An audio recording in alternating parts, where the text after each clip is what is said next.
Bonjour Géraldine Préau-Gigant. Bonjour Déborah. Merci de nous accueillir aujourd'hui au sein de votre cabinet à Paris. Vous êtes psychopraticienne depuis plus de 20 ans, auteure de 5 ouvrages, dont notamment 50 exercices pour sortir de la dépendance affective chez Erol, également Le Grand Amour, se préparer à la rencontre chez Odile Jacob. Alors vous êtes à l'initiative de groupes de parole pour les femmes. Comment est venue l'idée de cet atelier il y a déjà 16 ans? J'animais un atelier mixte, un week-end, et ce jour-là, il y avait une proportion plus grande de femmes. Et c'est à ce moment-là que je me suis dit, tiens, je serais très curieuse de voir ce qui se passe lorsqu'il y a uniquement des femmes et absolument aucun homme. Et quand j'ai eu cette idée, vraiment, ça a été, je sentais qu'il y avait quelque chose de passionnant à vivre. Et donc, j'ai créé juste un atelier, un soir, de 3 heures pour voir ce qui se passait, pour voir comment je le sentais, pour voir si ça plaisait. Voilà, pour faire juste cette expérience une fois. Et ce qui s'est passé, bien entendu, a été passionnant.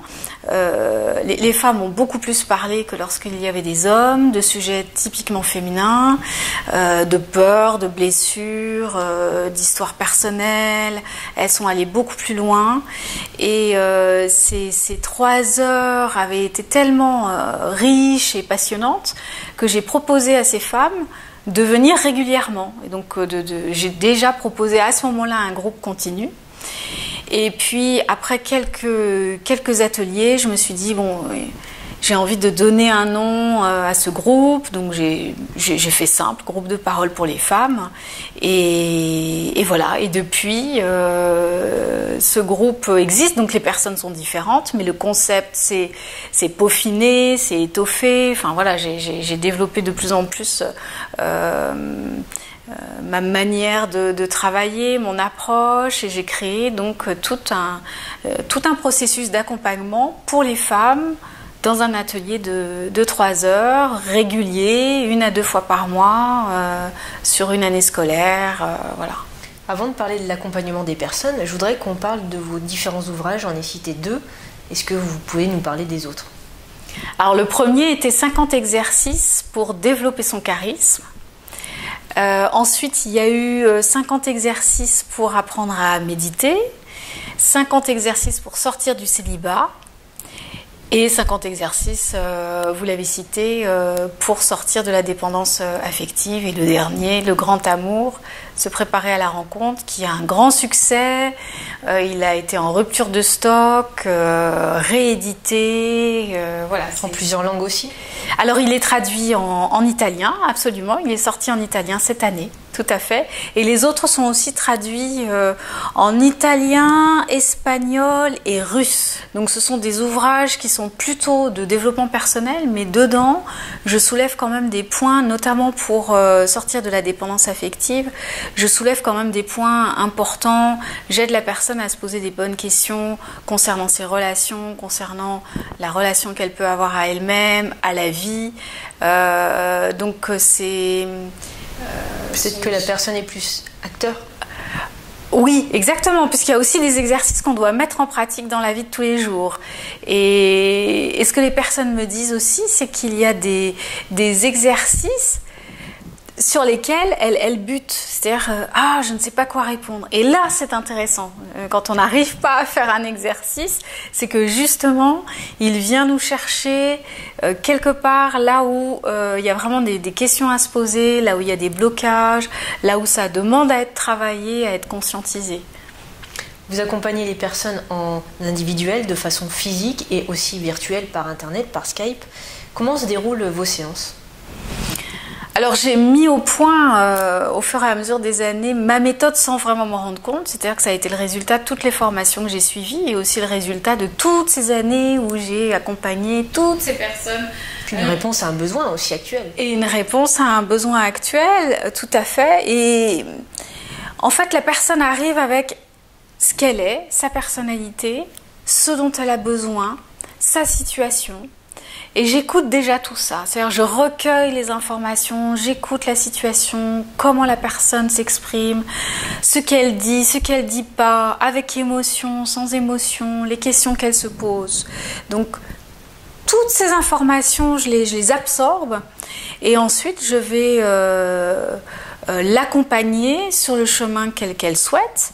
Avec des questions ou en pointant certaines choses. Parfois nous sommes dans des incohérences, parfois nous sommes dans des paradoxes, où nous avons énormément de croyances limitantes qui nous font voir le monde d'une certaine façon et nous voir nous-mêmes d'une certaine façon. Donc là je les aide à prendre conscience de tout ça. En fonction de ce qui émerge, en fonction de ce qu'elles disent, je vais donc leur permettre de creuser, d'aller voir là où ça bloque, de découvrir quelles sont les blessures qui n'ont pas été guéries aussi. Et ce qui est important également, c'est la relation qui va se tisser au fur et à mesure dans le temps entre nous. La relation de confiance, la relation de bienveillance de mon côté aussi. Je leur dis souvent, vous savez, on fait équipe. C'est pas moi qui sais et vous qui ne savez pas. En fait, vous savez plein de choses sans le savoir, c'est dans votre inconscient. Moi, j'ai des cartes en fait, comme des cartes routières. Donc je connais un peu plus le terrain, mais en même temps, on fait équipe. Et on fait un voyage à votre rencontre. Donc il n'y en a pas une qui sait plus que l'autre, il n'y en a pas une qui va prendre en main plus que l'autre. On travaille ensemble, on co-crée. Et ça, c'est très encourageant aussi pour les personnes que j'accompagne parce qu'elles se sentent vraiment accompagnées, elles se sentent aussi être actrices du processus. Ça, je pense que c'est très important. Oui, absolument. Il y a se sentir... acteur du processus et en même temps accompagné. Sans tomber dans la dépendance, justement. Exactement, sans tomber dans la dépendance, sans se laisser porter. Parce qu'après, quand on est co-créateur avec le thérapeute et qu'on est acteur, quand on arrive en fin de processus et qu'on a réglé ce qu'on avait à régler, on est fier parce qu'on a participé au processus. C'est à nous, en tant que patient, qu'on le doit. Et ça fait aussi partie des bienfaits de la thérapie. Vous avez une spécialité, c'est l'accompagnement des femmes et de la question amoureuse, on l'aura bien compris, mais également des personnes hypersensibles. Alors pourquoi ces choix, ces orientations ? En fait, ces personnes sont venues à moi. J'ai l'air très sûre de moi, mais je suis une hypersensible. Et je pense que les gens le sentent, les hypersensibles le sentent. J'ai remarqué que j'avais beaucoup de personnes hypersensibles. Alors souvent on pense que les hypersensibles ce sont des timides, introvertis, qu'on n'entend pas, qu'on ne voit pas. Mais en fait bien souvent les hypersensibles sont des personnes très créatives, les hauts potentiels, les zèbres sont des personnes souvent hypersensibles. Et ces gens-là me passionnent, m'intéressent parce que forcément on rentre en connexion, on est vraiment sur la même longueur d'onde. Et je me suis aperçue que j'avais de plus en plus ces personnes-là. Et c'est un travail formidable qu'on fait ensemble parce que bien souvent, ces personnes prennent conscience dans le travail que l'on fait de leur créativité, prennent conscience que leur hypersensibilité est une force. Donc moi, c'est tout le travail je mets le cœur à l'ouvrage pour leur faire prendre conscience de ça, que cette hypersensibilité n'est pas à cacher, n'est pas à faire taire, n'est pas à étouffer, mais bien au contraire à assumer. Parce que c'est ce qui montre ou c'est la preuve qu'on est quelqu'un de différent. Et selon moi, les personnes différentes dans notre société, on en a besoin. On a besoin de ces personnes-là, de ces hypersensibles, de ces créatifs, sans forcément être des artistes. On peut être créatif dans sa vie de tous les jours, c'est-à-dire ces êtres qui voient différemment, pensent différemment, ont une manière différente d'entrer en relation avec autrui, d'entrer différemment en relation avec le monde. Et puis d'assumer une différence ? D'assumer une différence, ça c'est fondamental. D'assumer leur différence et de réaliser qu'en fait c'est une forme de sagesse.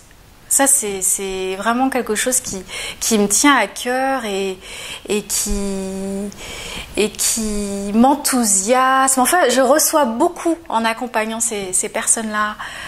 Il y a un partage d'une richesse et d'une beauté vraiment incomparable. Justement, moi j'aurais une question un peu indiscrète. C'est quoi votre motivation au quotidien ? Ma motivation au quotidien, c'est ça, c'est d'aider, de permettre aux gens, en fait voilà, c'est ça, de permettre aux gens de découvrir qui ils sont, de permettre aux gens d'aimer qui ils sont, et en aimant qui ils sont, de développer pleinement leur potentiel, donc être libre d'être eux-mêmes. Ça, c'est vraiment important selon moi. C'est-à-dire qu'on est dans une société qui prône la liberté, mais finalement, beaucoup de gens ne se sentent pas libres d'être eux-mêmes. Ils sentent qu'ils retiennent certaines énergies, qu'ils retiennent certaines envies, qu'ils retiennent certaines idées, certaines créativités, et n'osent pas vraiment laisser s'exprimer pleinement cette énergie de vie. Et oui, ce qui me motive, c'est ça, c'est de leur permettre vraiment de pouvoir s'épanouir et réaliser qui ils sont fondamentalement. Toutes ces thématiques sur la dépendance affective, sur l'accompagnement, c'est un sujet d'actualité selon vous par rapport à notre société ? Oui, les gens ont de plus en plus besoin d'être accompagnés parce que dans notre société où il y a énormément de communication, on n'a jamais autant pu communiquer si rapidement, si facilement. Et bien justement, on est très seul. C'est-à-dire qu'il y a une grande facilité de communication et finalement les gens se sentent très seuls. En fait, ça ne nourrit pas vraiment nos besoins intérieurs. Non, absolument. Il y a vraiment un paradoxe dans notre société, où en effet, il y a des besoins de surface auxquels cette technologie va répondre. Et du coup, il y a ce besoin fondamental de la richesse de la relation, de l'enrichissement de la relation. C'est-à-dire que le partage, l'échange, la communication directe, comme on le fait là, apporte à plein de niveaux dont nous ne sommes pas forcément conscients aussi. Et les personnes aussi ont besoin d'apprendre ou de réapprendre ou de découvrir qu'est-ce que réellement être en lien avec l'autre, qu'est-ce qu'être réellement en communication avec l'autre. On a besoin d'apprendre ou de réapprendre la richesse des mots, l'importance des mots, l'importance aussi de dire à l'autre ce qu'on pense, ce qu'on ressent. Je trouve qu'on est dans notre société finalement assez timide pour dire à quel point on apprécie, on aime, on complimente peu. On est aussi schématisé par rapport à une éducation. Hein. Tout à fait. Donc c'est ce qu'on essaie de réapprendre à travers ces apprentissages. Absolument. Moi, il y a une question qui me vient. Pourquoi vous et pas un autre professionnel ? Qu'est-ce qui vous différencie des autres ? Ma personnalité, déjà. Manière d'aborder. Et je pense qu'en effet, oui, ma manière d'aborder les êtres et ma manière d'aborder le sujet de l'amour et de la sensibilité, on l'a vu à l'instant, mais ma manière d'aborder l'amour aussi est certainement différente, c'est-à-dire que je n'aborde pas le sujet de l'amour sous l'angle pathologique, névrotique. On va bien entendu parler des troubles de l'attachement, de la dépendance affective, etc.